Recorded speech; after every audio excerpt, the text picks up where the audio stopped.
Greetings, everybody. Thank you so much for joining. We're going to allow a little bit of time before starting today's event, the Black Doula Day virtual pep rally. Thank you so much for joining.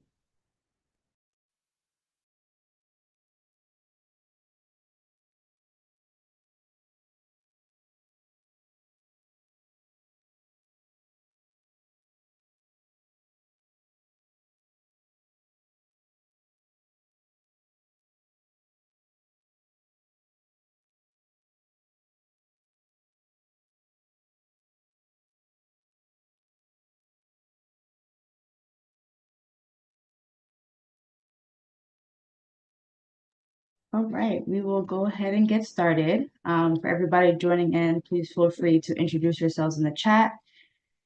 You know where you are, where you're joining in from, any organizational affiliations, to make connections. But we would love to get started with today's Black Doula Day pep rally. I am welcoming Okunshula to the floor to kind of usher us in and welcome us to this powerful space.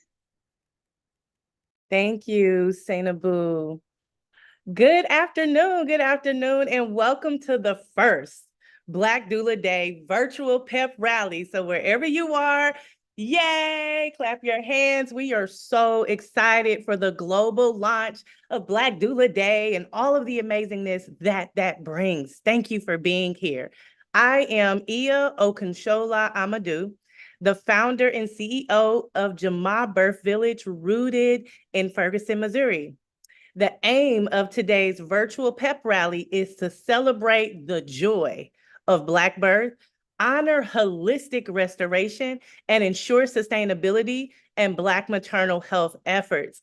As a collaborative event between Jama Birth Village and Black Mamas Matter Alliance, we are acknowledging the importance of supporting Black Doula Day.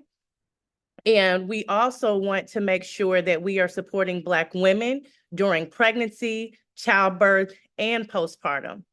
Black Doula Day consists of a national collaborative effort of doulas creating this safe space for doulas, so for doulas, by doulas. And we're also creating this space for mothers, birthing people, and supporters alike. So from Black Mamas Matter Alliance, we have Sainabu Niang, the Black Maternal Health Regional Organizer, to help guide today's impactful event. Thank you so much for being here again. Thank you so much, Okunshula, for welcoming us and ushering us to a powerful, powerful, powerful space. We would also like to thank our sponsors and donors of Black Maternal Health Week because of their support, it helps us to create campaigns and activations like this and allows us to work closely with our alliance partners such as Jama Birth Village to help advance Black maternal health rights justice domestically and globally. We want to further thank Baby Dove and the full launching of their Expecting Care campaign, which also incorporates the Black Birth Equity Fund initiatives and the Black Doula Directory initiative, which BMMA has provided thought leadership and input into these programs and a larger work to advance Black maternal health.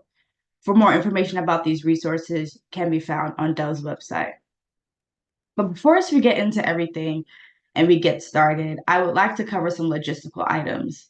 Everyone is currently muted and will stay muted during this webinar. You're welcome to enable closed captioning, and if you would like to do so, you can click closed caption on the bottom button near your screen. And if you don't see it, you should be able to find it by clicking more. However, at the end of the presentation, we will have some time to answer a few questions, so please feel free to utilize the Q&A box, should be next to the comment box or chat box, to submit any questions that may arise. So just a brief intro about BMMA. The Black Mamas Matter Alliance Incorporated is a national network of Black women-led organizations and multidisciplinary professionals whose work is deeply rooted in reproductive justice, birth justice, and the human rights framework to ensure that all Black mamas have the rights, respect, and resources to thrive before, during, and after pregnancy. BMMA functions as the premier Black maternal health professional organization centering the technical, training, and developmental needs of global Black maternal health, perinatal, and reproductive health workforce the following core bucket areas. Our work falls into these areas: change policy, cultivate research, advance care, and shift culture. Of particular note, we use the term Black mamas, and this includes a range of Black birthing people, cis women, trans folks, gender nonconforming individuals that are of African descent across the diaspora, to those who care for and mother our families and our communities, whether they have given birth or not. At BMMA, we stand in solidarity with all Black mamas. Founded in 2018 by BMMA, the Black Maternal Health Week campaign intentionally takes place in April, which is recognized in the United States as National Minority Health Month. Additionally, we begin Black Maternal Health Week on April 11th annually to join dozens of global organizations in marking this day as International Day for Maternal Health and Rights, an opportunity to advocate for the elimination of maternal mortality globally. I would like to take this time to pass it over to Open Shula, who will introduce us to today's campaign, Black Doula Day. Thank you so much, Sainabu, for going over that for us. Again, it's an honor. I just want to welcome everyone again who just got here. So essentially, we want to make sure that we cover the origins of Black Doula Day. So in 2022, Jabal Birth Village received the proclamation to highlight the pivotal role of Black doulas and the pivotal role that Black doulas play in doula care. So Black Doula Day is celebrated annually on April 11th, which also kickstarts the annual Black Maternal Health Week. Historically, Black doulas provide emotional, physical, and informational support to expectant mothers, particularly those from marginalized communities who often face disparities in healthcare. Black Doula Day serves as a platform to raise awareness about these disparities and to advocate for improved access to quality maternal health care for Black women and birthing people. By recognizing the vital role of Black doulas and by addressing the unique needs of Black birthing people, Black Doula Day strives to promote positive birthing experiences and better birth outcomes for Black families. And I will also go over our 7 core demands. I invite you to go to blackdouladay.com to review the 7 core demands, which you can find on our homepage. So we are guided by our 7 core demands, and this is shown here on our screen. We have invited powerful speakers who will speak to not only the importance of these demands, but what action looks like. So we're not just talking about it. We want to take the steps to make the change. So we will go over the 7 core demands. And here we have number 1, to eliminate misconceptions of the doula scope of practice, including the difference between a doula and a midwife. Number 2, doulas should be paid an equitable reimbursement wage via private and Medicaid insurance at a minimum global reimbursement rate of $3,000 USD. Demand 3, community-based and BIPOC-led organizations and doulas in the state must be included as experts in the process of drafting legislation for reimbursement or in lieu of service. Demand 4, doulas should not be used or exploited as a solution or a bandage to the biased healthcare system. Demand 5, mental health care must be prioritized for BIPOC doulas who are continuously traumatized while attending births, along with managing complicated personal lives due to the sacrifice of being on call and carrying the burden of the system. Demand 6, doulas belong to the community, not the state. States should not limit the type of training that doulas can take and certify with. It is important to emphasize the care components. Demand number 7, I'm rolling in. It is important to emphasize the care components of the profession using terms such as birth companion, family support, etc., over the colonialist term doula. Without further ado, we invite Nicole Deggins to speak to our first demand, which is to eliminate the misconceptions of the doula scope of practice, including the difference between a doula and a midwife. Welcome, Nicole.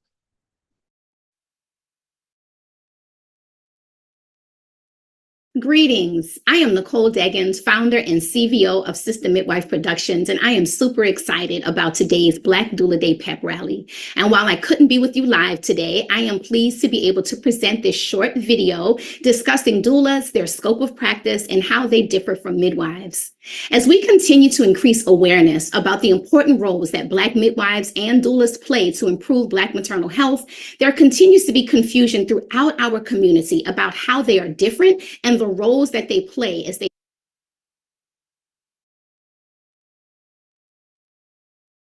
serve families. As a midwife who trains doulas, I am often faced with the task of explaining the difference. Today, I only have a few minutes, so I won't be sharing everything about all the types of midwives and all the types of doulas, but I will be giving you a good general overview on the differences in who they are and how they serve. Now, let's first discuss what they both do, and here is where there is the largest amount of overlap between the two existing professionals. In a sentence, I like to say that doulas provide informational, emotional, physical, and spiritual support. They provide this support prenatally, during labor and birth, and during the postpartum period. Now, what does this really mean? Informational support, they're answering questions. They're providing education about birth options. They help families understand about their birth rights. They encourage families to get more education and to ask questions. During the birthing process, they may act as a liaison between clinical staff and the family. They provide physical comfort measures like hip squeezes and back rubs. And often they are present to simply hold space as a family journeys through labor and birth. They provide a listening ear, helping families work through fears and concerns. They make connections. They provide resources, helping a family to create the roadmap for the experience they desire. It's important to note that doulas are not trained to give clinical care or medical advice. While some doulas do have a vast amount of clinical and medical knowledge, that is not their role. This is where the midwife comes in. So what do midwives do? Midwives can and do all the things I just said doulas do. In addition, unlike doulas, midwives are clinical medical providers. The midwife is the one who will do the traditional tasks that you talk about and hear about, like measuring the growth of the baby, taking vital signs, listening to the baby's heartbeat, and ordering and interpreting lab results. The midwife is the one who might catch the baby during the birth. Midwives are trained to see warning signs early so they can diagnose, prescribe, and or intervene to keep mother and baby medically and physiologically healthy. And don't be mistaken, even the most traditional natural midwife has knowledge of and uses clinical and medical skills. Now let's shift to the differences in the training of midwives and doulas for some additional clarity. I already mentioned this, but doulas are not medically trained. On average, a doula completes their didactic training in as little as 16 hours, with longer training programs providing up to 40 hours of training. While many training programs cover similar information, there is no national requirement or standard curriculum for doula training, nor is there a national standard requirement to say who can train doulas. After their didactic training, doulas can go forth to serve family. Now, today, we are beginning to see various mentorship programs for new doulas that provide some hands-on support and additional learning, but this is not required, and only a few doulas choose to do this. And while things are changing slowly on a state-by-state basis, there is currently no national licensure or certification process for doulas. Certification is not regulated by any national governing agency, and certification or licensure are not required for a doula to practice. This does not negate the fact that many doulas are certified, and many also have extensive educational backgrounds in many topics and may be masters in different subject matters. This still does not make the doula a primary care provider. Midwives, on the other hand, are primary care providers and generally get trained over the course of 2 to 4 years or even more. Midwifery training not only includes didactic information, it also includes hands-on clinical skills and mentorship from other more experienced midwives. There are indeed national and even international agreed upon standards that dictate who is a midwife and what they do. Unlike doulas, if someone is a certified or licensed midwife, it means that they have met some national standards and it gives you some indication of their knowledge base. So I want to close by saying that a doula is a beautiful addition to any birth team, regardless of birth setting. Whether a family is choosing to give birth in a hospital, a birth center, or at home, the question is never, which do I choose? If midwifery care is not available, then definitely a doula needs to be a part of the birthing team. Where midwifery care is available, we celebrate and we remember. It's not midwife or doula, it's midwife and doula. And together, midwives and doulas definitively make a winning team. I hope this information has been helpful, and I look forward to seeing you next time for next year's Black Doula Day. Peace. Thank you so much, Nicole, for kicking us off so powerfully. Unfortunately, she was unable to be here with us today in person, but has gracefully sent us this video discussing our first powerful demand. But coming up, we have Commissioner Chanel Portia discussing our second demand. Doulas should be paid an equitable reimbursement wage via private and Medicaid insurance at a minimal global reimbursement rate of $3,000 USD. Commissioner Chanel L. Portia is the founder and CEO of Ancient Song. She was appointed a commissioner by New York City Mayor Eric Adams to the New York City Commission of Gender Equity. Her work has been presented at the National Academies of Sciences, Engineering, and Medicine, highlighting the importance of transforming a culture of care by adopting a birth justice framework in practice and policy within hospital-based institutions. We warmly welcome Commissioner Chanel L. Portia to walk us through today's demand. All right, greetings, greetings, greetings, y'all. This is a rally. I want to make sure that people are hyped and ready to go. I am Commissioner Chanel Portia Albert, and I'm excited to be here with you all today. And as mentioned, I'm also the founder and CEO of Ancient Song. We are a national birth justice organization, and we've been in this space for a very, very long time. I came into this work in 2008 and have trained many, many doulas across the country and as well as globally. And when we're talking about Medicaid doula reimbursement, it is a conversation that is not new. For many of us, we have, been in this space and have been talking about it. I know I really got deep into this space around the same time that Ancient Song got started in 2010 within New York City and then nationally. When we as community-based organizations are looking to support the individuals that are coming to us who are trying to center their reproductive healthcare access, as community-based organizations, we find ourselves in a chokehold. As Ancient Song was doing its work, we noticed that about 90% of the individuals who were walking through our doors were Medicaid recipients, but we were unable to charge them for the services that were demanded at the time and continuously still are demanded.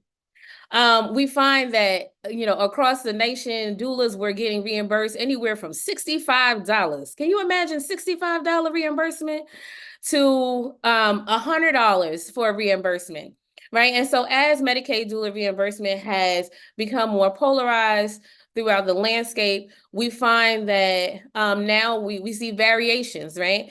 Within the state of New York, there was once a pilot that started upstate in which, or we tried to start with throughout the state, where the reimbursement was $600 in New York City.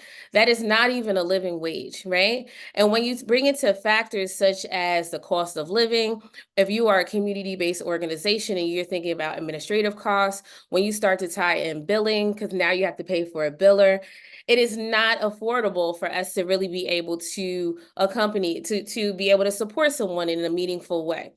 When we think about the level of hours that doulas put in, right? And especially us as community-based doulas, because many of us are living and working in our communities every single day. We are centering the needs of the individuals who come to us, whether through information, education. We are providing diapers. We are connecting them to equitable resources. We are working with folks who are at the intersections of substance usage, incarceration, mental health, and all of the different things that show up when you are just trying to be during your episode of pregnancy.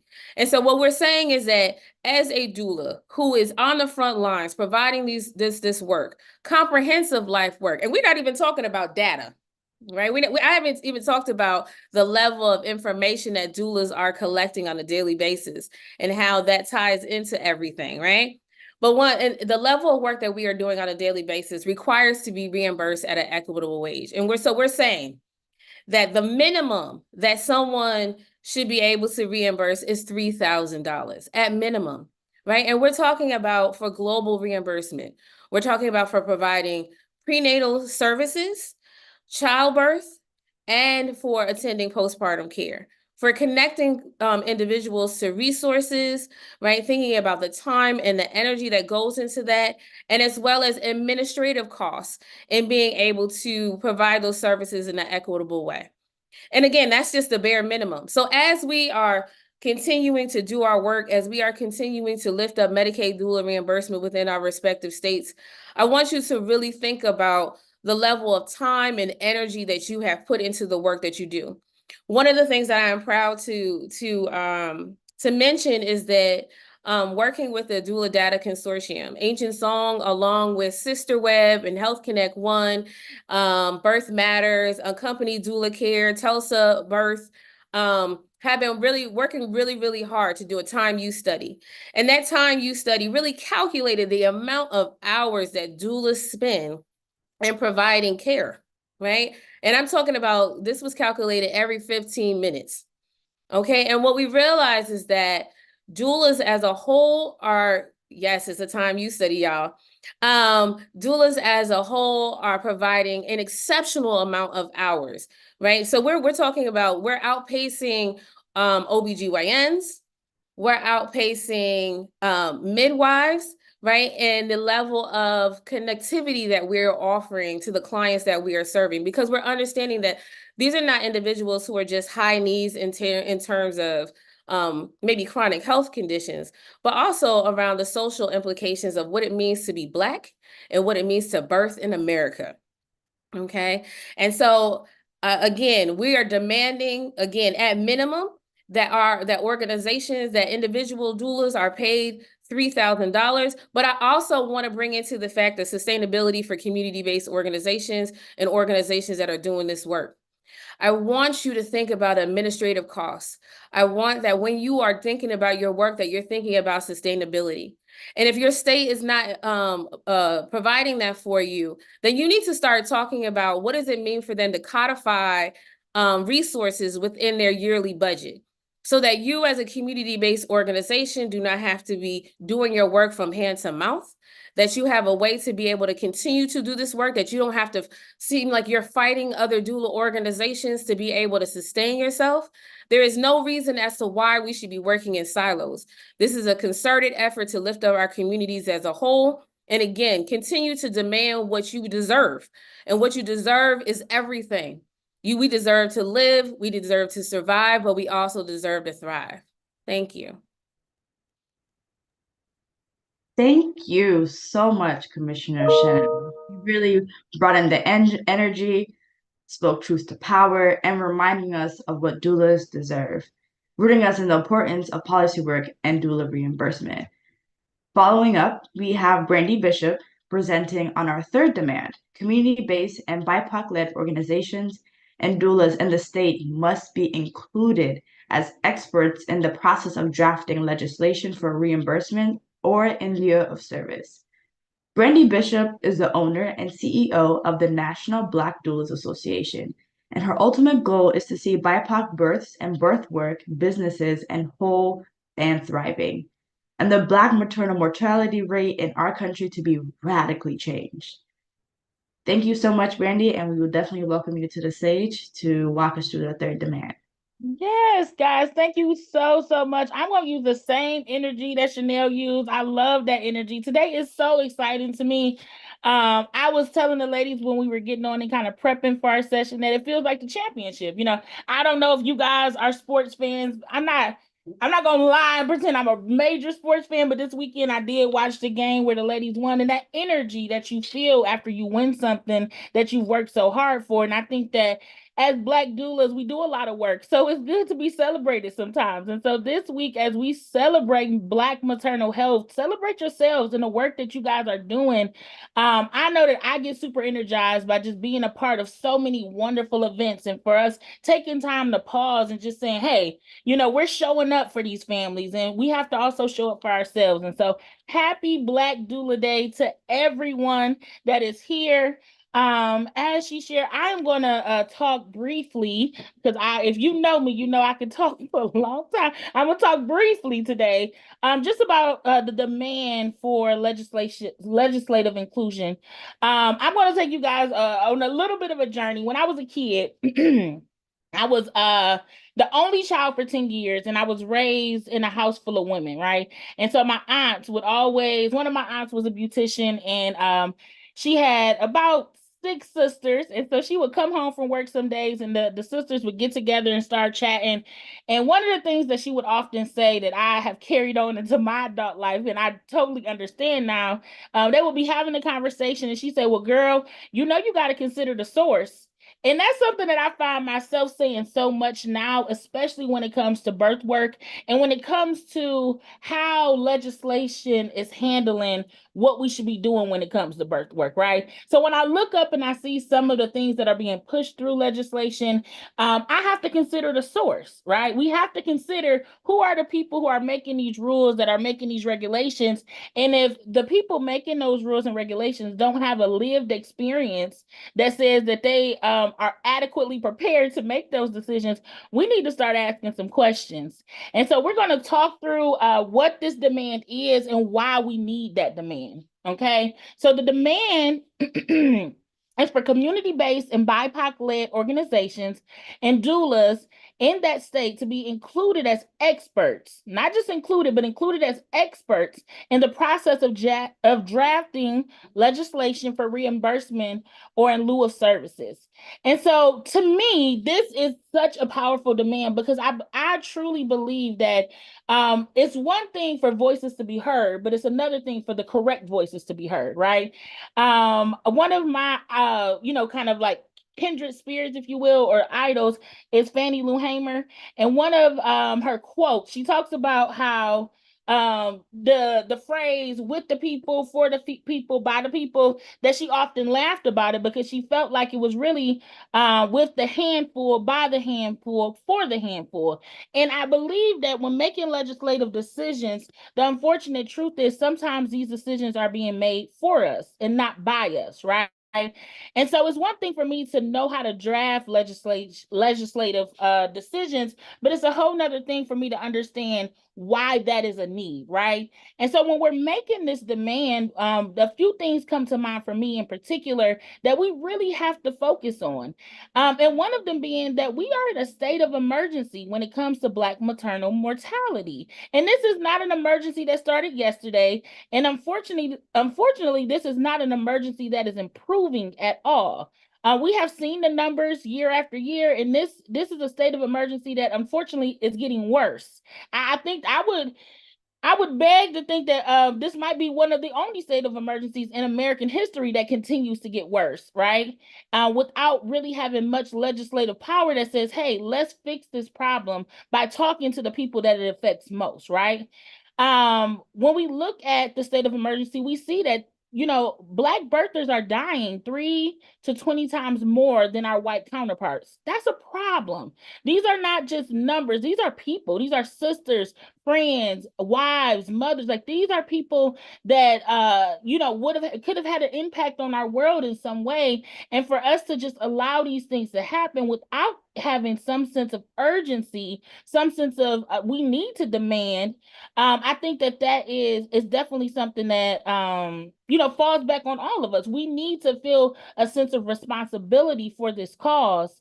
And in a general sense, I feel like these points are not a surprise to any of us, right? If you're in this room, you're probably in good company, knowing that we're in a state of emergency, knowing that the rates at which Black bodies are being killed are very high. And we also know that, like many other things in American history, Black women are blazing the trail when it comes to reproductive justice. When I think about, the term reproductive justice and just how it came about, and just the way that Black women have, not only for our community, but really for communities at large that need to be protected by reproductive justice, we have put that on our back and just, began to trudge forward.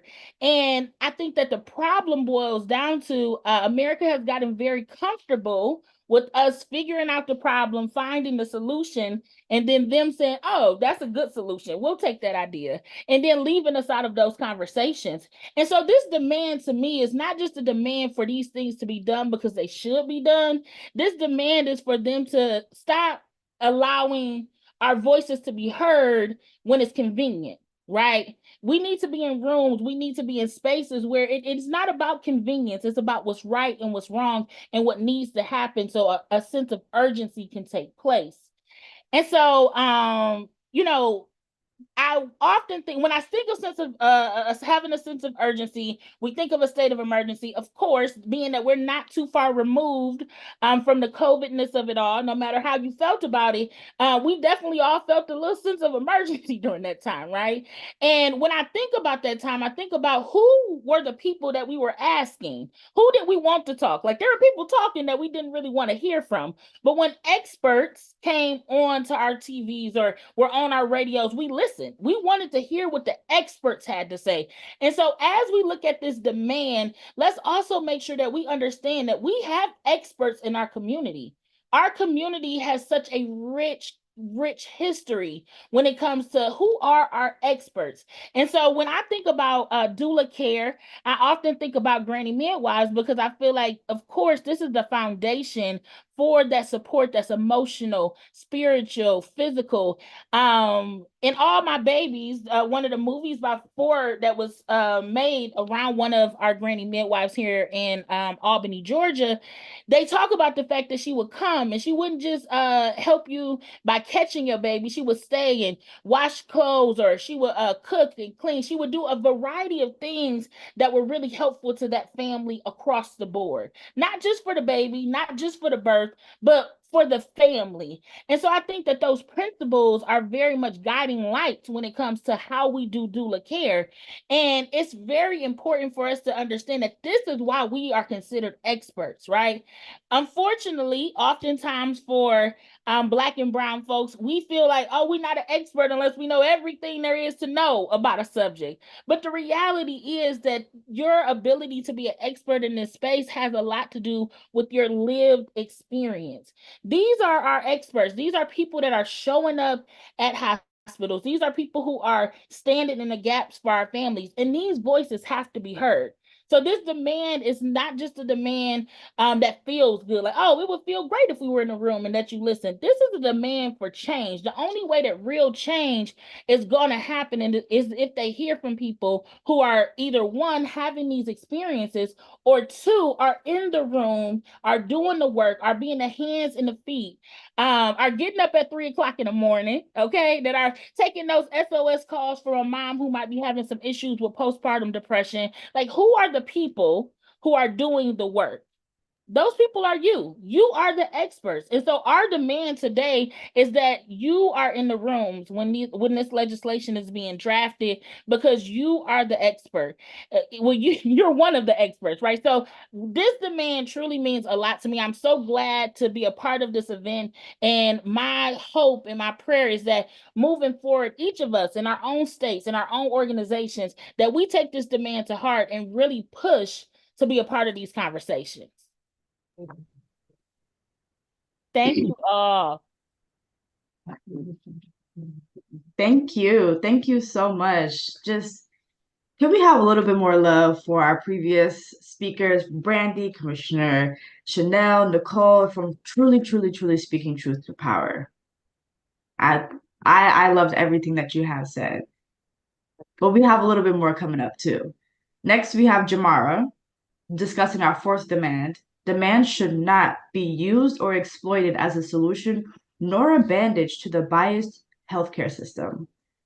Jabara Mani is a Black, femme, and queer community midwife whose mission is to do her part to build a movement of birth justice.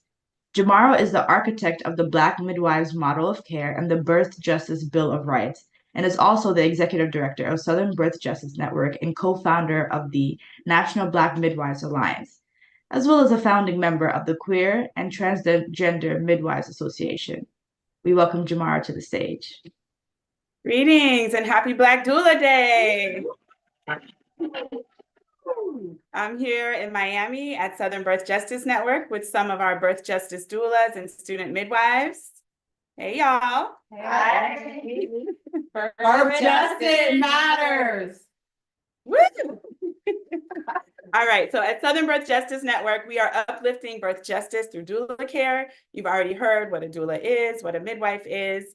And so we just want to let y'all know that we have been working on this, building a movement for birth justice since 2009 here in Miami. And we've taken that movement around the country and even around the world to the United Nations, to Zanzibar, Tanzania, and other places where, because we know birth justice is needed everywhere and doulas are needed everywhere. And at Southern Birth Justice Network, we teach that the root cause of health disparities are power disparities. We know that this is a biased healthcare system. We know that institutional racism exists. We know that structural racism is the root cause and reason why our people are facing these health disparities. So we can't put doulas on the healthcare system and expect doulas to go in and fix it all. We have to have a systemic, comprehensive solution.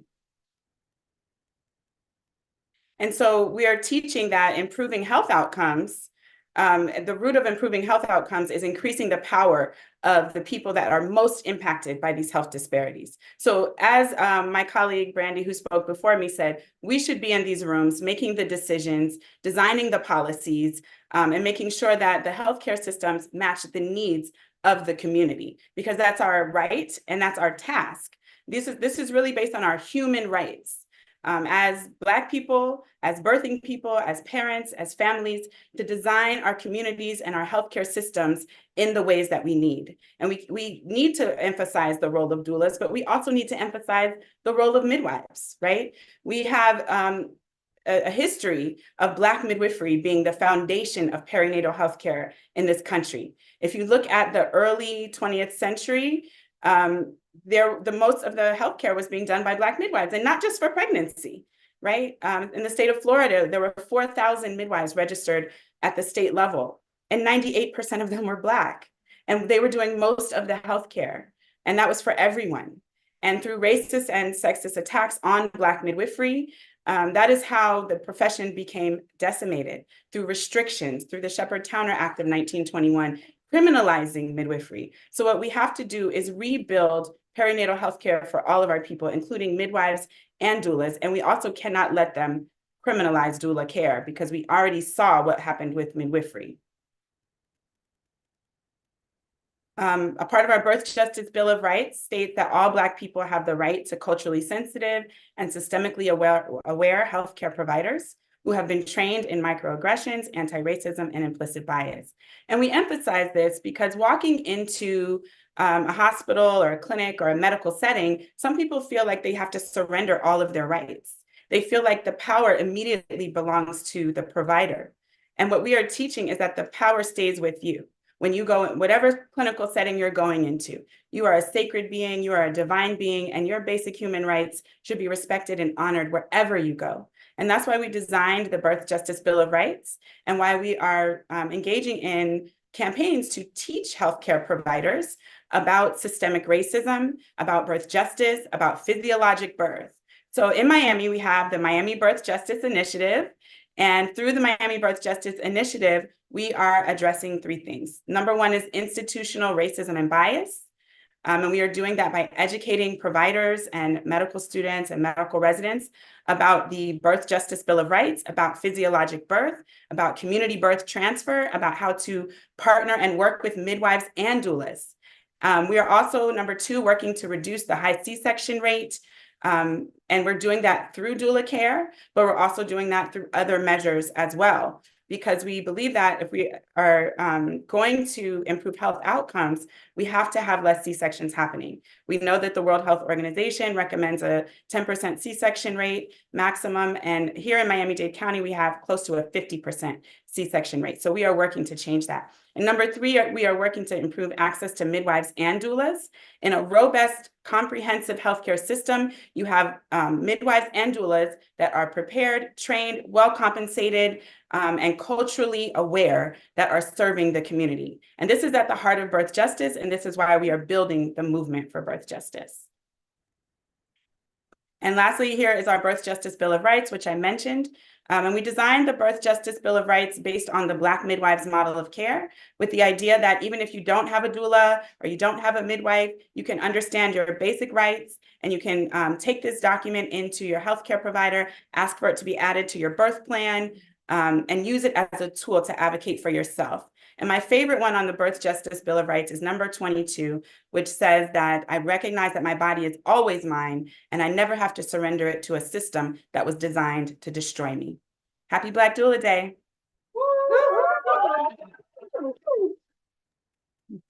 Thank you so much, Sister Jamara. Just want to give some more love to the crew that you brought to the pep rally. Thank you all so much for lending your energy, for lending your love and your support for Black Doula Day and Black maternal health equity and beyond. Now, we have Kai Blue presenting on our fifth demand: mental health care must be prioritized for BIPOC doulas who are continuously traumatized while attending births, along with managing complicated personal lives due to the sacrifice of being on call and carrying the burden of the system. Kai Blue is the founder of Kaluntu Reproductive Justice Center and founded in 2018. Kai is working towards a world in which Black, queer, and trans people, women, and femmes can live, thrive, and raise healthy families freely within a healthy community. We welcome Kai Blue to the stage. Hey y'all, good afternoon. I'm not gonna lie, I'm a little nervous after the first four folks have gone, because that was great. This has been amazing. Thankful to be in this space. My name is Kai Blue. I use they, them pronouns. I'm the founder and executive director of Kaluntu Reproductive Justice Center in Atlanta. I am a Black, queer, non-binary, neurodivergent birth worker, consultant, and educator who focuses on intersectional birth justice. Kaluntu means community in Xhosa, a language that's spoken in South Africa. Community is everything that I do. Community is the way that Black people have survived and will continue to survive and thrive. And it's how birth workers will continue to survive and thrive. In many African traditional religions, pregnancy is seen as a spiritually vulnerable time. It's understood that pregnant people are existing on both sides of the veil while growing life inside of them. As Black doulas accompany families during this vulnerable time, we're often spiritually and mentally affected by the births we attend, in addition to being physically and emotionally affected as well.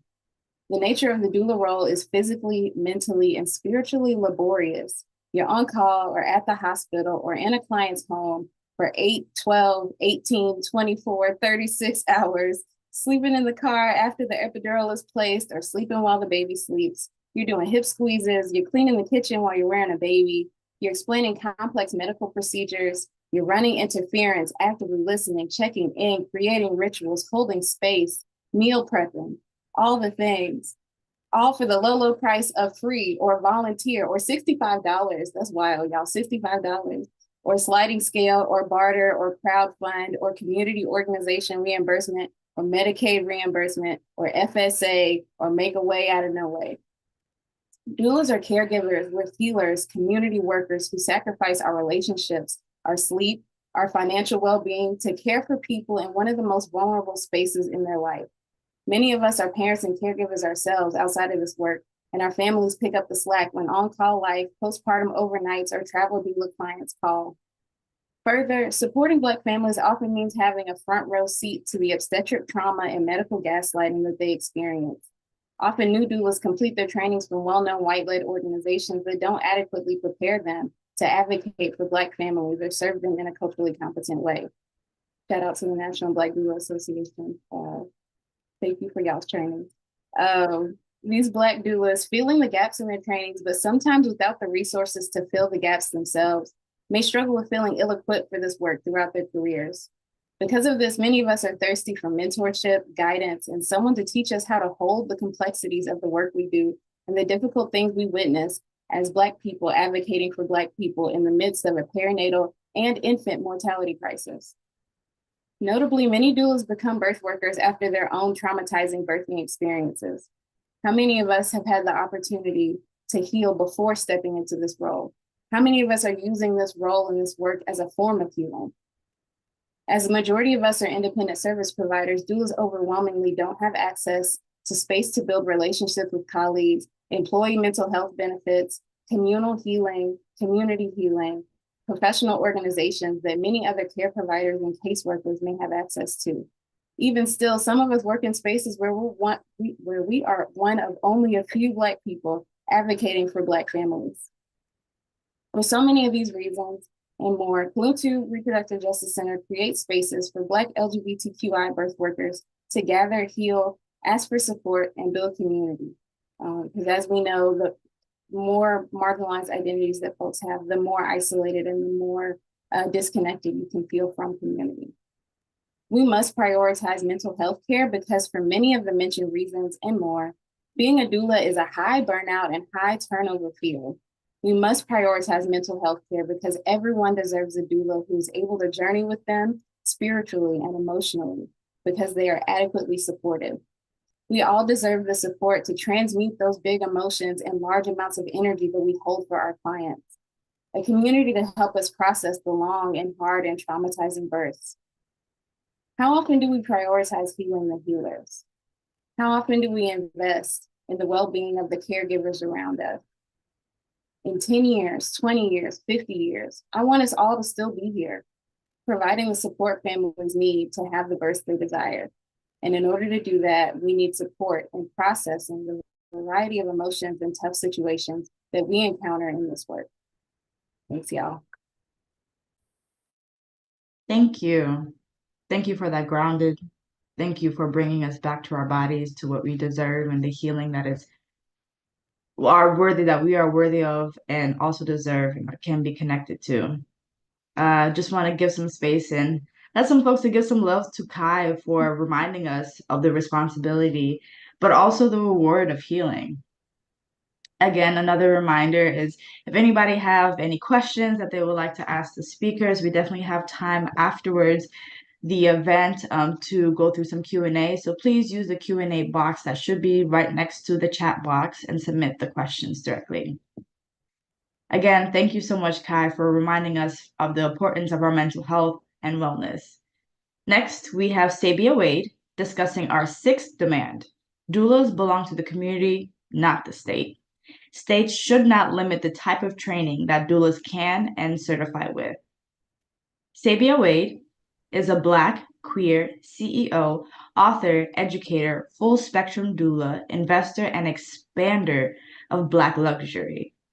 Sabia is the founder of Birthing Advocacy, Doula Trainings, an accessible and inclusive training program for community care workers, and for the Village, a nonprofit providing doulas at a no to low cost to low income and marginalized communities in San Diego, California. We welcome Sabia Wade to the stage. Hey everybody. Everybody can hear me okay? I'm currently in Costa Rica and I have this big fan on so that I won't melt in front of you all. But as long as you can hear me. So I'm super excited to be here. I'm super also feel really honored to be in space with the community and the people that have been speaking and with the people who are here viewing everything. So let's get into it. So one of the things that I want to be clear about is that there's a few main kind of possibilities of how we encounter the Medicaid certification process. So currently we have three kind of general options. So we have pre-approved doula programs, which means that they're usually doula trainings that may or may not, may be approved or may be working on getting approved in a certain state. So every state has their own kind of, I don't know if you all have encountered that yet, but every state has its own kind of idea around what is approved, what's not approved, so on and so forth. In this kind of state, we may have, for example, we may have, I'm just saying something kind of random, but New Jersey has approved BADT as a trainer. Okay, but we also know that oftentimes when we see that kind of only one kind of organization being approved, it's usually white programs that are not culturally competent. So next thing, non-specific doula programs. So in this state, in this kind of state, that means that you will have a state that says you need to have a certain level of knowledge. So it may say, we don't care what training you do, but you need to have 10 hours of birth, 10 hours of this, 10 hours of that. So it's not specific, but in the ways that the setup or the knowledge base is, it's very specific. And that state may also say, both of these states may actually also say you have to be certified in order to become a Medicaid provider. Then you also have not applicable, where we have some states in the US who are not even in the ways of getting Medicaid approved yet or having that Medicaid process available. So moving on, I thought my space in this time, I really wanted to give a real life demonstration of all the things that we have been talking about. So in my nonprofit, which is currently based in California, we have Medicaid reimbursement. And to actually kind of go off of what Chanel was saying, when we started our Medicaid reimbursement, talk about numbers, in California, the original proposal was $400 for the whole birth package, which included about 9 prenatal sessions, birth attendants, and like 9 postpartum sessions for $400 in California. So my nonprofit lives over there, right? And then I also have birthing advocacy doula trainings where we provide culturally competent care.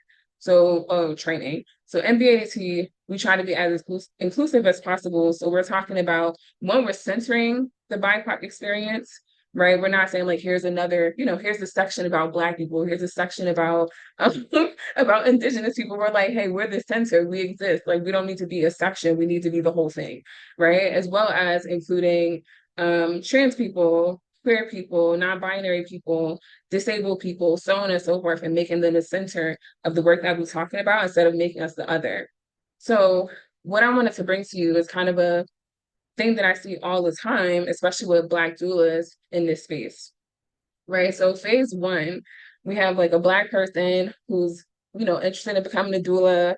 They're realizing that this is their calling, this is something they really want to get into. And of course, sometimes it comes from our own harm in the system, or sometimes it just comes from a space of, I don't know, ancestral knowing that we want to be in this space, right? So we're like, okay, let's go. Let me find out what I'm going to do. We're all excited. Then we have phase 2.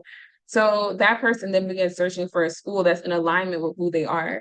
And I want to like really bring emphasis on that part. As a Black doula, when I started my time, I started with a prison birth project, and Chanel was actually one of the first like Black doulas that I interacted with. And actually Jamara is one of the first like Black midwives I interacted with as well.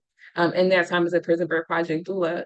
But the thing that I realized when I started to look into where I wanted to train further was like, where did I see myself? Right. And I didn't see myself in a lot of trainings, right? I was going to different schools, the ones that are popular, the one that comes up in the search when you do your thing.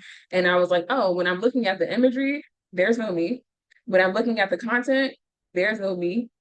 Right. So like, I want to go to a school or an education space or organization that actually shows me in the space. Right. So again, the doula starts looking for things that show themselves.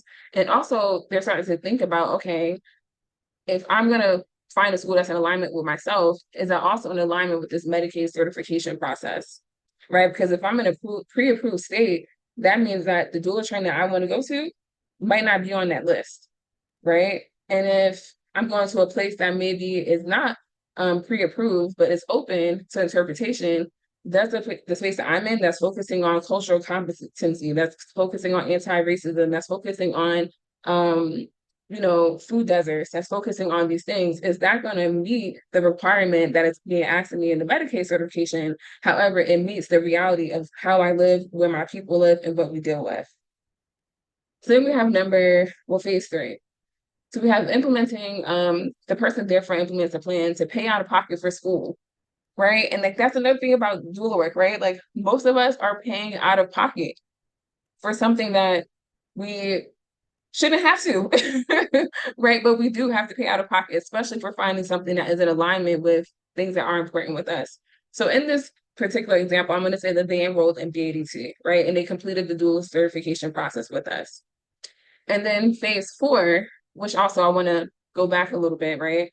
When I say completing the dual certification process, one thing that I hold to be true in my organization is that you do not have to be certified. Being certified does not make you a better doula. I know people who are certified doulas who are great. I know certified doulas who are terrible. I know, right? But again, when we have this systemic meshing, right? We start going to spaces that are like, oh, we have to be certified to be proven as a good doula, right? And that's not actually what it is or how it should be. Then we have phase 4. So they began building a business plan and making a decision. Do they want to work independently? Do they want to work within a doula organization, right? If they have that available in their area, right? And we know that there's challenges with all, right? Like working independently, especially as a Black doula. I remember when I moved to San Diego and I was like, okay, the San Diego doulas, anybody from California, especially like cities in California, doulas make $100,000, right? They're making $100,000. And I was like, I'm gonna move to San Diego and I'm gonna do the thing. And the thing that I started to realize after like a year or two of doing my thing is like, oh, and I'm Black. So that changes how I navigate this space. It changes how people see my worth. It changes. I've had like some of my white friends who are doulas who literally told me, I've been sending out referrals to people, right? And they say to me, you don't look safe. So they don't want to call me, right? I've also had times where I've backed up, a backup doula to some of my like white counterparts. And when their client sees my name, finds out who I am, sees what I look like, they don't want to work with me. They'd rather go without a doula than have a Black doula in the space, right? So there's a lot of work and hardship that comes with working independently as a doula that is more complex and needs to be named. And then also if you have a doula organization, right? Like for the village in my in San Diego, we do the marketing, we do the things, we connect them with clients, right? We do all this work, but also not everyone has that available to them. So moving on in this journey. Oh yeah, and it's fine. It happened, right? I also had when I confronted the white doula that this happened with, I was like, hey, I know your client didn't want to work with me because I'm Black. And they could not believe it. Could not believe it. And then 5 years later or so, they were like, oh yeah, you were right. So then we have phase 5, right? So decide to work for the village, due to being able to work within community, have an easier time attaining clients. But then we get to phase 6, right? Which is they begin the Medicaid certification process, experiencing challenges such as not understanding the requirements, the long process times, et cetera, especially if you speak a different language, right? It's not as easy like, I'm going to get an NPI number. What do these words mean? What does this process mean? What does it look like for me to need all this paperwork? Where do I send it? How do I do an invoice? What do I do, right? To continue barriers into even getting into this process. They begin working with Medicaid clients, many experiencing other hardships, right? Such as housing insecurity and with higher level of needs than expected. Like everyone explained here, doula work is not just being at a birth, it's everything outside of that actually, right? We have phase 8, where the doula experiences burnout while also dealing with delayed payment times. A lot of start getting Medicaid payments 2 to 3 months later, from weeks to months, right? And then burnout and delayed payment creates unsustainability. And the aim that I was trying to put together with this is like the flow of how a Black doula came into the space excited, ready, wanting to be a community, and then being burned out by a system because we do not need to be colliding with that system to do the work that we've been doing from, infinity and beyond. Moving on. So the last thing I want to leave you with is this quote from Mariam Kaba, which is, these are feminists who would say, in the words of former political prisoner Susan Sachs, my feminism does not drive me into the arms of the state, but even further from it. Thank you.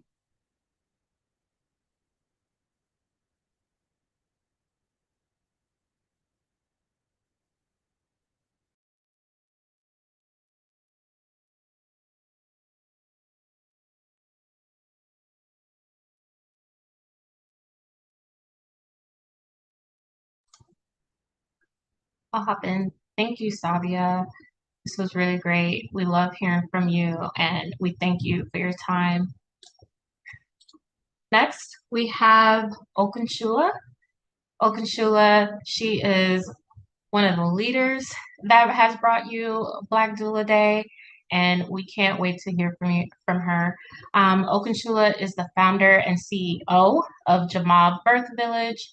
Okunshula currently practices as a global midwife, providing Black maternal health consultation services for US-based hospitals to improve equitable policies, state legislators to create bills that protect and advance community birth work, and international non-government organizations in creating their own birthing villages, removing colonialism from community birthing practices. Thank you so much, Stephanie. I am honored to be in this sacred space. All of the previous speakers have like really ancestrally anchored us in the truth and power of who we are as Black people and Black birth workers. So I just thank you again for being in this space. And I'm excited to talk about Demand 7. So moving into Demand 7, we really want to understand that, again, we've already said it, but let's say it again. Doulas belong to the community, not the state, not the government, to anyone else. And we'll talk about why. But first, we want to just root and give the foundation that doulas can go by different names outside of the word doula. Doula actually comes from, the word doula actually comes from the Greek language. And if you do a little bit of research, we find out that that Greek language speaks to the word doula meaning slave. And so if we take it back to back in the day where, you know, that name kind of came about, we're thinking about upper middle class Greek women who, you know, needed support throughout their postpartum period. So they would bring on indentured servants or actual people who belong to their families as slaves to help provide that care for them. So that is a word that has been uprooted and no longer used in Greek culture, and it's considered an offensive term. However, in the 60s, during the uprising of the white feminist movement, when we had upper middle class white families who were kind of left at home with their newer children and they needed additional support, they decided to uproot that word doula from the Greek language and use that as a way to label birth support or birth companion people. The problem with that, when they uprooted that word, was also the compensation did not roll over as it should have. So we want to thank the mothers, the 12 mothers of the Black reproductive justice movement, because through their work, we've been able to bring birth companions back into the birthing community, but we don't have to use that term if we don't want to. So some of the other terms we can choose to go by are birth workers, birth companions, birth sisters. I know some elders who love the term birth sisters, birth partner, perinatal support person, or perinatal health workers, and even more. The reason why this is important that we say this loud and proud is because we need legislators and state representatives to understand that when we're writing the word doula into bills, it is isolating other people who may go by other terms, but that who truly serves their community. So moving into this a little bit more, we understand that doulas can also be family members. Doulas can be partners, moms, aunties, sisters, trusted neighbors, trusted friends. And so it's really important to understand that ancestrally, you know, doulas were a part of our family network. And so this is something that we want to make sure that we're very clear about, encouraging family members who want to support anyone in their family with birthing experiences to maybe take a doula training or learn more about the skills so that it can be added on in the way they provide care. So moving into this a little bit deeper, we really want to bring together that family dynamic. Birth support takes everyone. We heard earlier how the system is currently using doulas as a bandage and as a crutch instead of actually fixing the issues that exist within our Black maternal health system. And so doulas are being made to carry the weight of all of the issues within the complex system, which brings about social determinant of health issues. So if we understand that doulas on our own, that we cannot solve all those issues and make sure that we uplift everyone and the family and village circle network, then we can really, really help to improve Black maternal health. So when we think about birth support taking everyone, this means personal and family education and village support through the family and friend network. It's the first line of defense in care for pregnant people, not doulas. Doulas help to engage the village support system to care for and support the birthing family. Support should continue outside of the doula throughout the perinatal journey, leaving a lasting positive impact within the family. And I'll say personally, the families that I've worked with, when I teach them about informed choice through brain, benefits, risk, alternatives, intuition, and nothing, and using those as a tool, they're like, listen, my birth didn't go as planned, but I really enjoy being able to ask questions and advocate for myself and make choices that I was not able to make my previous pregnancy. So women being able to learn, or birthing people being able to learn how to use their voice and navigate through the complexities of when providers try to just, we're going to do this and say, okay, the whole informed consent cascade of interventions, like no. So we want to make sure that when we equip our families with those tools, even after our services end, they can pick those tools up and use them when they're taking their child to the pediatrician, when they're going for their well person exams, when they're buying a house, because we know disparities exist everywhere. So that's what we want to do, a lasting impact for the families. We've already talked about it, but we see here doulas are not a crutch or a bandage. So that means that doulas help to activate power, not empower, because we understand that Black folks, we already got our power. We just got to activate it because of the oppressive system that, really tried to smother it out.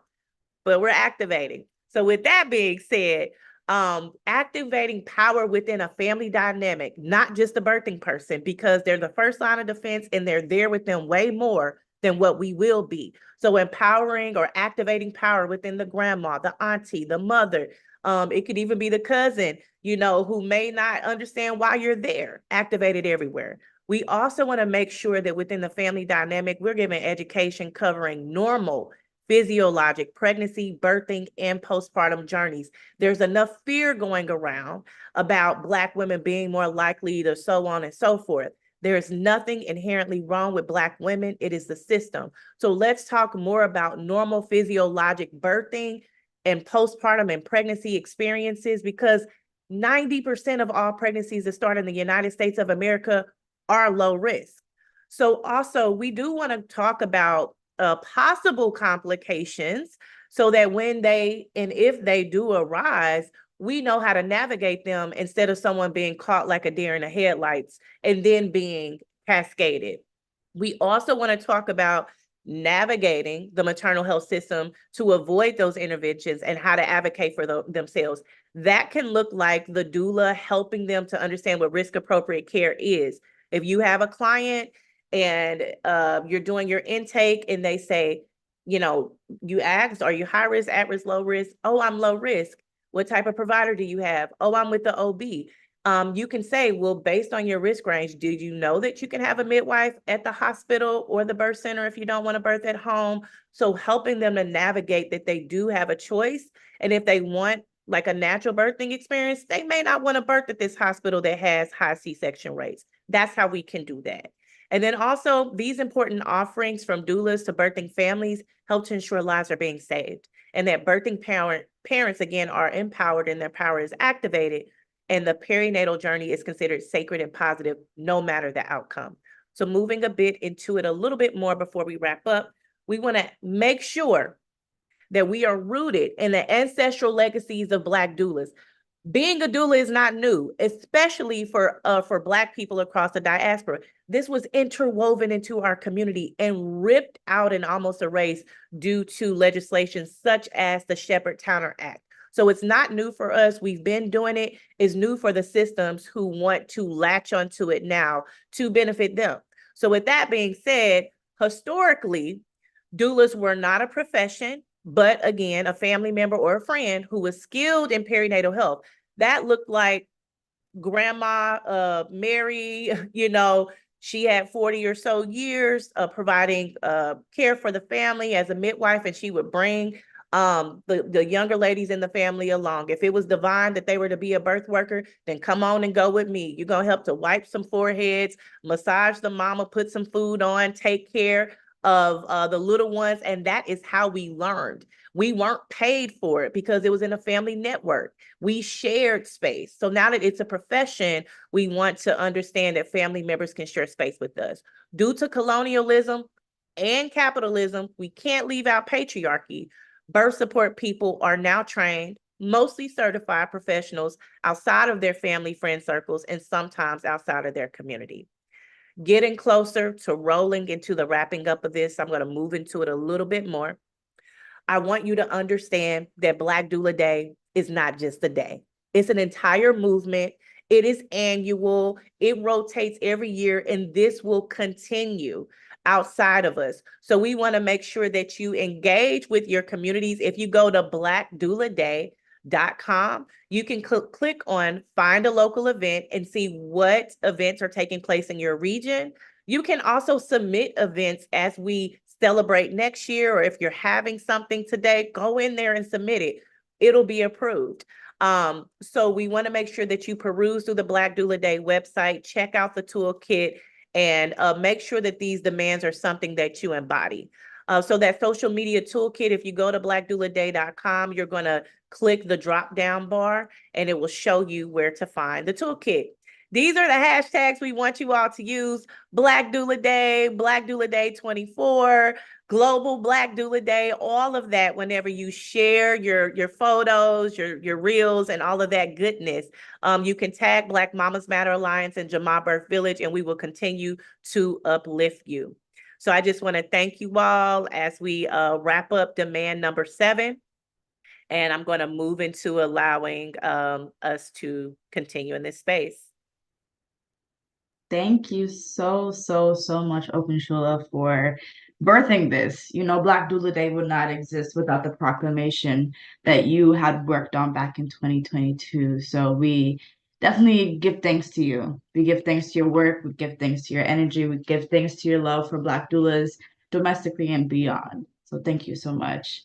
We also wanted to thank our powerful speakers who are literally on the ground doing the work and making the necessary changes that we deserve and need to see.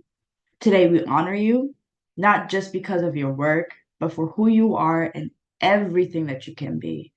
We extend our deepest gratitude for lending your energy, your expertise, and your time today.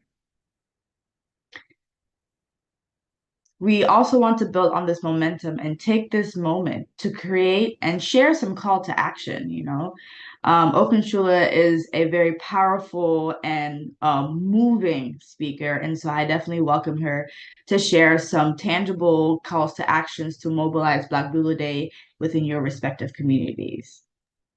Thank you for that, Sainabu.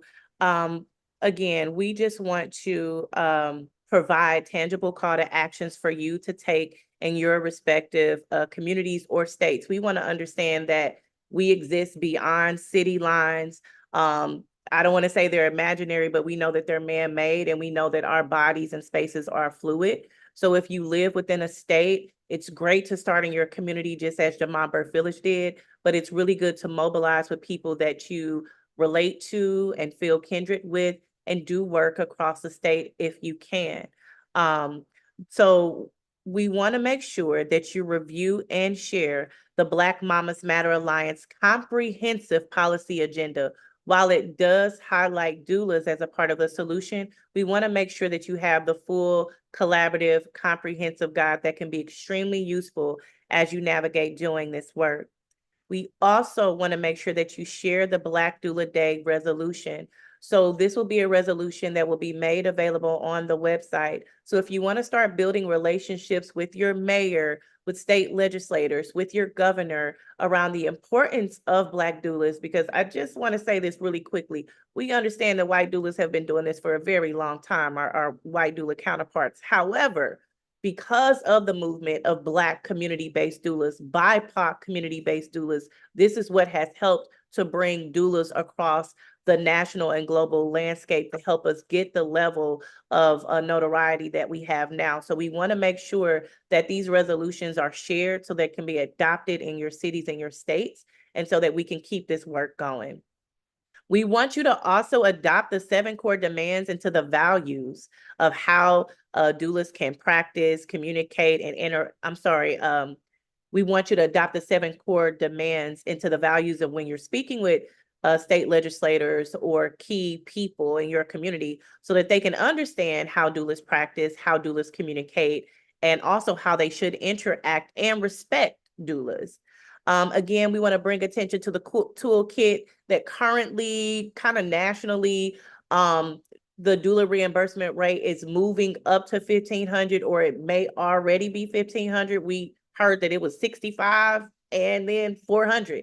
We know, as we stated earlier, it should be $3,000. So we want to be very clear about that within the toolkit. Activate that. And I just want to thank you for visiting blackdouladay.com, sharing the toolkit, and all the excitement across social media. And so I will bring it back over to you, Sainabu. Thank you so much for mobilizing us, for reminding us to our responsibilities in our respective communities to advocate, to support, and to speak out and speak strong. We do have a few questions, and at this time, we would like to open up for the floor for some questions. Some folks have already utilized the Q&A box here, so I'll be sharing that here live. So for the speakers, just jump in as you see fit on, any question that, speaks to you. So our first question is in regards to the 7 core demands, really asking about how or do you allow doula organizations to adopt these 7 demands? And I would actually expand it to ask how, everybody here in your respective organizations have adopted those 7 core demands in your respective work. Yes, and I'll take that one, Sainabu. First, I would say absolutely to adopt these 7 core demands in your private practice. If you have a private practice, doula business, if you work as a part of a doula collective, doula organization, make sure to share these 7 core demands to see if it can be adopted at an organizational level.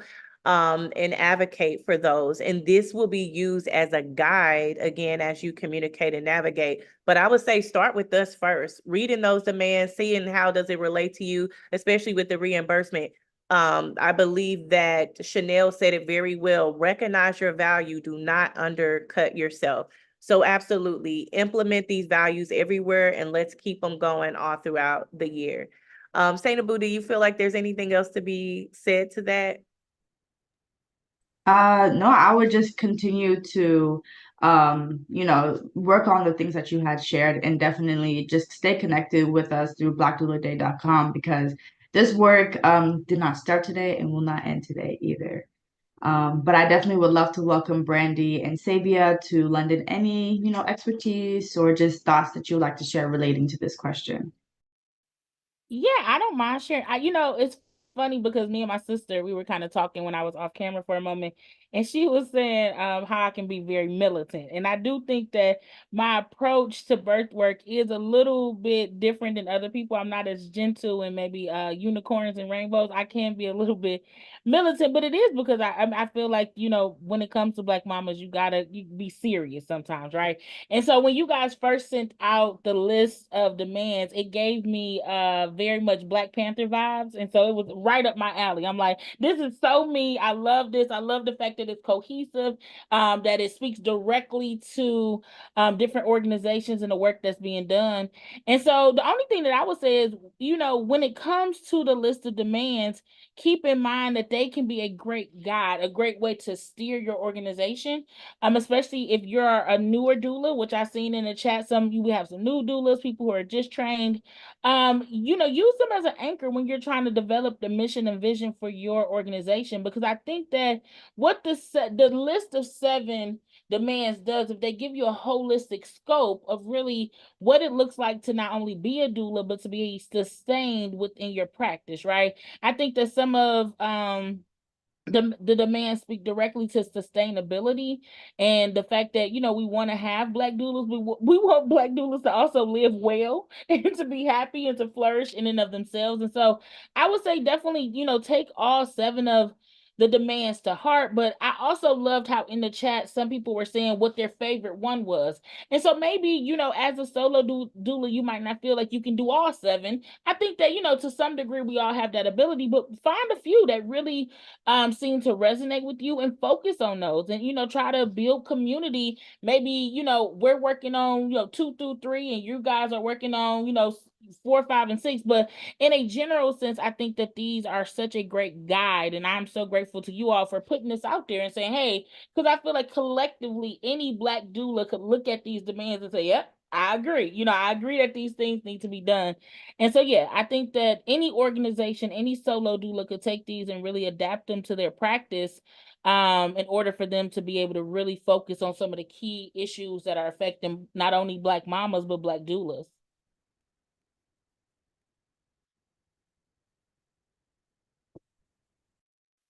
Agree with Brandy. But I also like I was actually sitting really patiently because I really love this question from Kimberly. But I was like waiting for y'all to like do the whole thing before I answer it because I think it's so important. But it got me like charged up. So I'm waiting for y'all to do that one and then I'm there. It seems like you took the words out of my mouth, so we definitely wanted to acknowledge that for sure. But yes, we do have a question that shared a bit about their experience, but the main question that our listener is asking is, how do we ensure that all doulas have at least the basic skills and training that are absolutely necessary when they have the lives of women, children, and birthing people in their hands? So one, I love this. Thank you for sharing this question.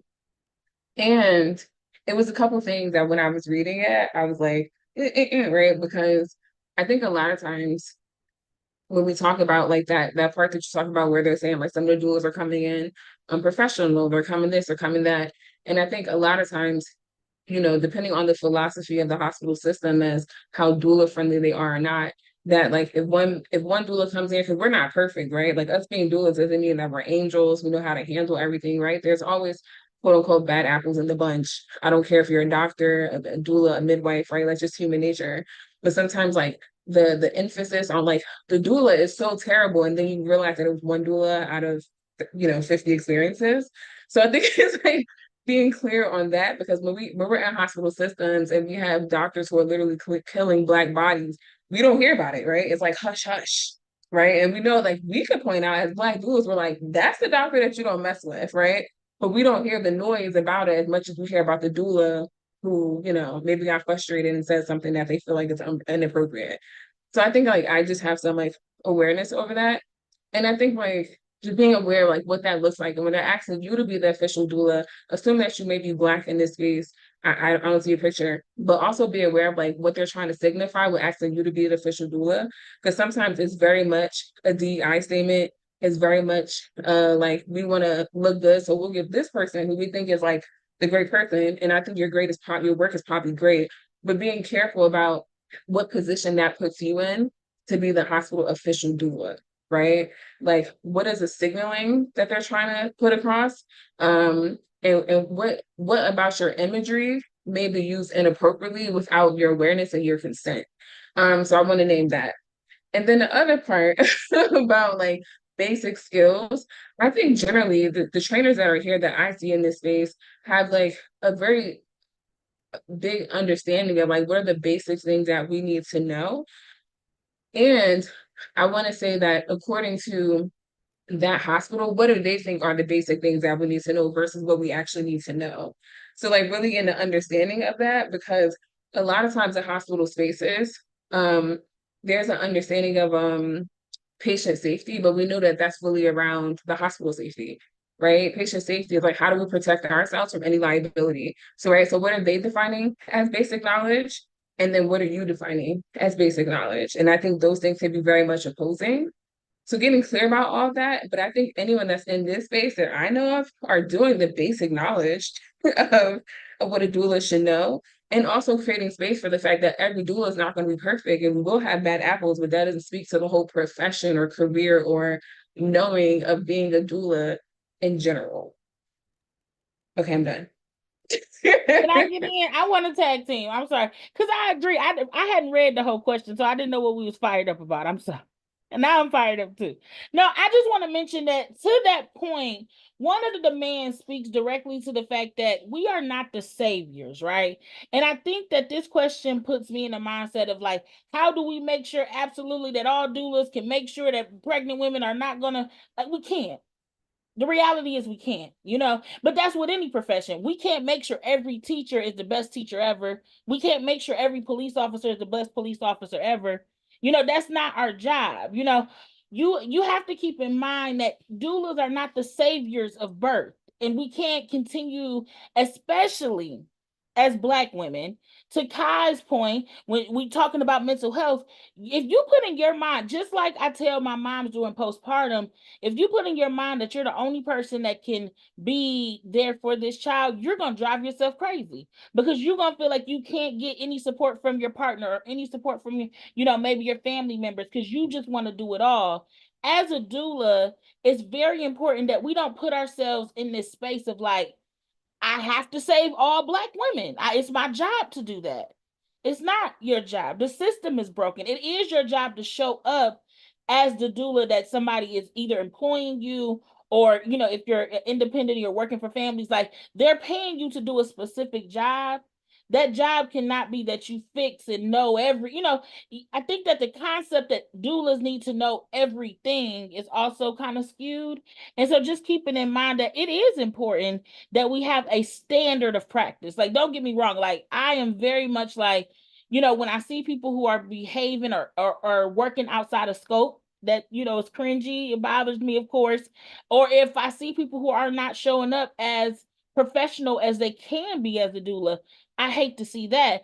But I do think that it's very important that we are careful, like I said, going back to the demand, where we are not the saviors. We cannot put a savior mentality on ourselves. Like, I would love to save every Black woman that I could possibly.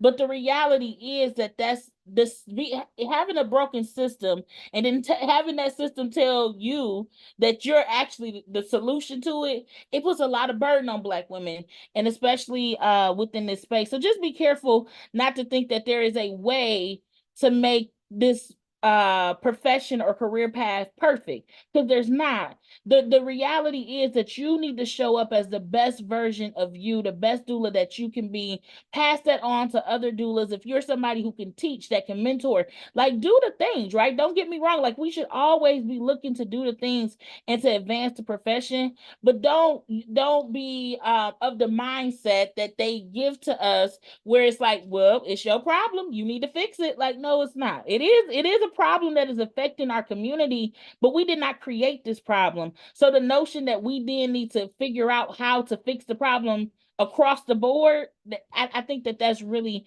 a hard thing. And so just keeping that in mind as we think through if a doula is unprofessional, or if they're doing this or they're doing that. This happens in every profession. The difference is that every profession has not been told it's your job to save all Black women. Period. That is a full statement, and that encompasses a lot of the discussions that we had today and a lot of the work that we would like to see. So thank you both, Sabia, Brandy, for sharing and lending your expertise. We do have one more question, and this question is a question of encouragement. So I just wanted to go around our panelists and speakers today to share just one word of encouragement for up and coming new doulas, to keep in mind and or be cautious of when becoming a doula and midwife. I'll just share one quick tip. I remember being a new certified doula. I practiced as a traditional doula prior to becoming certified, but I remember dragging a suitcase into the hospital room with me with all the things.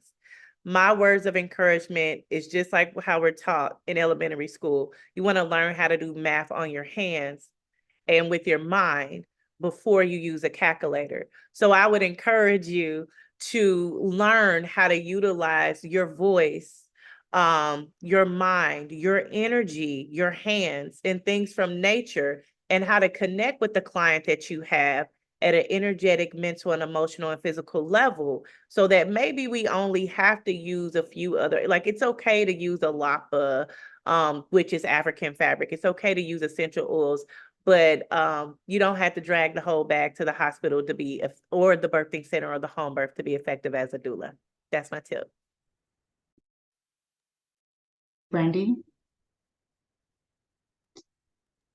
I was trying to put myself on a leash, y'all, because y'all know I like to talk. So I will say, and if you heard me talk, that many people will probably, think that this is probably the direction I would go. But I would say, as a birth worker, don't be afraid to be able to make a sustainable income. I think that oftentimes we get into birth work because of passion, and we're givers by nature. I've met so many doulas that just by nature, they would give you the shirt off their back just on any given Tuesday. But just remember that this is a career. We spoke about earlier, there's definitely been a time in our history where what we perform or the tasks that we do as a doula are tasks that we would do without being paid. But if this is something that you're doing for compensation, you want to make sure that you are making that clear. And it also is helpful because it's going to sustain you. It's far too often we see Black women or Black people in general trained to become doulas, and they don't make it past the 1 or 2 year mark. And it's because while they are passionate about the work, they unfortunately have not found a way to make that work make sense financially. So then, unfortunately, they're not in this work very long. So people are like, oh, well, where are all the Black doulas? It's so many Black people training to become doulas, but they are not being sustained within the space. And so as a result, we lose really, really great doulas who aren't able to really finesse the financial side. So get a mentor and figure out the financial side so you can be here for a very long time. That will be my tip. Thank you. I see some head nods over with Kai. Any one word encouragement that you would like to share?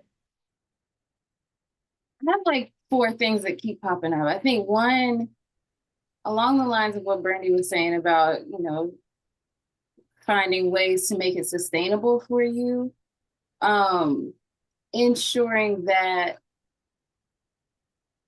because a lot of the work that we talk about is the decolonizing piece, and it's very easy to slide into the especially if you're on Instagram, or all the entrepreneur influencers and stuff, and that some of those things that they promote are not ethical. Some of the things that some of these business owners are doing is not ethical. And I truly believe that we can't get free if we doing the same things that white folks are doing. And that includes our business practices, and we don't talk about that enough. And so how are you decolonizing your business practices? How are you reframing the ways in which you look at abundance and prosperity and receiving value for the value that you give? Our ancestors were bartering, right? Our ancestors said, hey, I got a month's worth of corn if you can help catch this baby, right? Like, hey, I got you with the goats.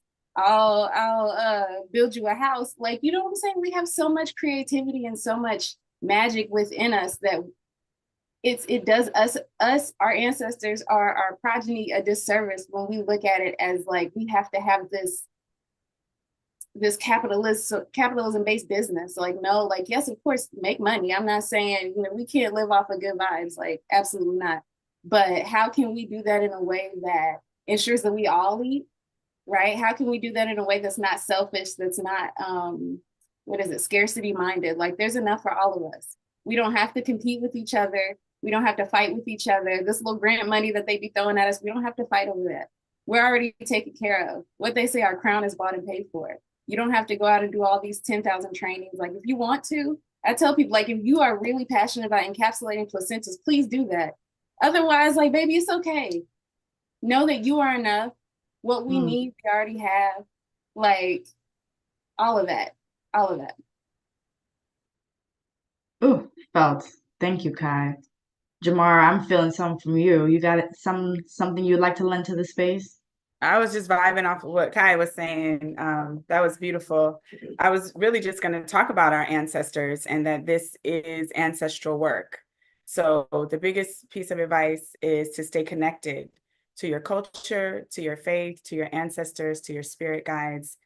to the Most High, whatever keeps you going, you know, if it's what your grandmother told you when you were young, if it is, you know, going to church and educating people about what doulas are at your church, whatever it is that keeps that flame lit and keeps you going, because being a birth worker, being a doula, you are going to have difficult days. The birth is not always going to go the way you want. And sometimes it's hard to pick it back up and keep going. I would also add to have a friend that you can phone, someone that you can vent to non-judgmentally. They don't have to be a doula or a birth worker. It's helpful if they understand what you're talking about, but somebody that will just let you download everything without judgment, and to you know, be in the practice of releasing and unloading, because we're carrying a lot as birth workers, doulas in particular, going into very hostile hospital environments, are exposed to a lot. And so, you know, one of the things we talk about in our doula training at Southern Birth Justice Network is that self-care component, but also community care, right? That we're caring for each other, and that's part of the mission and that's part of the journey. And how we keep going is that we build community. We have to build community in order to make ourselves sustainable. Sustainability is not just about the reimbursement rate. It is about who has your back at the times when you really need it. So those are the things that I would offer as advice to keep going. Thank you. And last but not least, Sabia, want to wrap us up? Thing that I would say is like, make your doula practice your own. Have fun.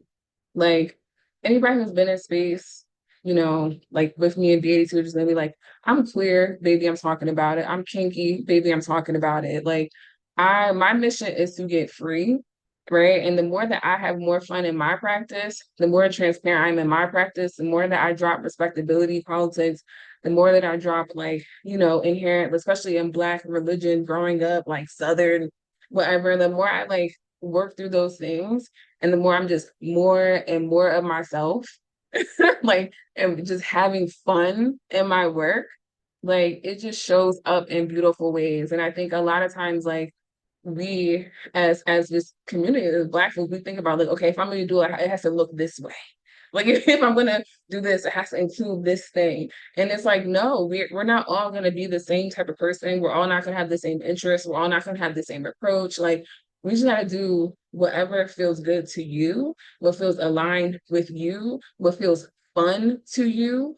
And also making sure that when you're doing this work, because it's very easy for us to get very held in, you know, the BS, certification, Medicaid, the maternal crisis, the perinatal crisis, the this, the that. Make sure that you're also infusing your life with how we are thriving, right? Make sure that you're having the conversation of like, we weren't supposed to be here and we still are. Like, make sure that you're like implementing that into your conversation about what we do. Like, look, we have this beautiful Black Doula Day. We weren't supposed to be here. You know what I'm saying? Like, there was 350 people here. Like, they weren't supposed to be here either. You know what I'm saying? So it's like, really think about like having fun. Make sure you're putting that positive energy into your space. Make sure you're keeping your eye on how we're thriving, what we're building. And like, also take a damn break sometimes. Take a break. Like, take a break. It will save your life every single time. Like, take a break. So just have fun. That is a word.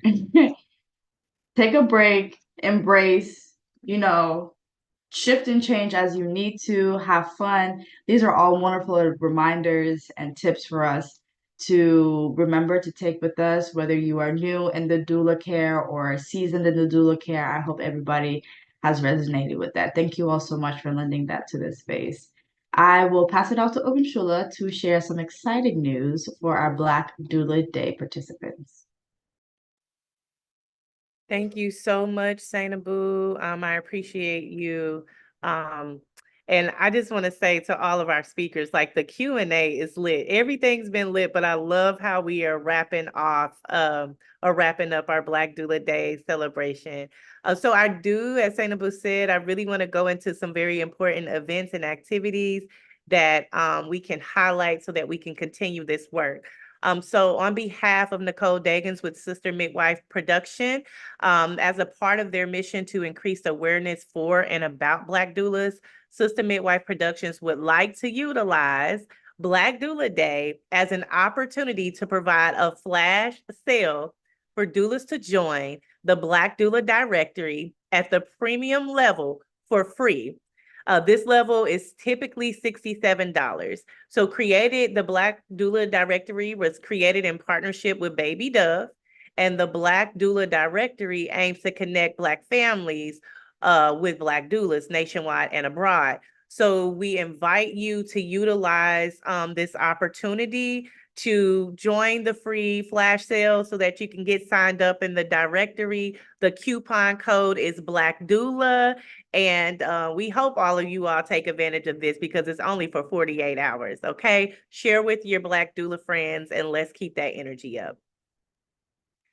So we also want to highlight some amazing events that's going on both in the St. Louis region and across the state of Missouri. So if you are in the St. Louis area, join Jama Birth Village tonight in partnership with the mayor of St. Louis, and that's tonight at 6 p.m.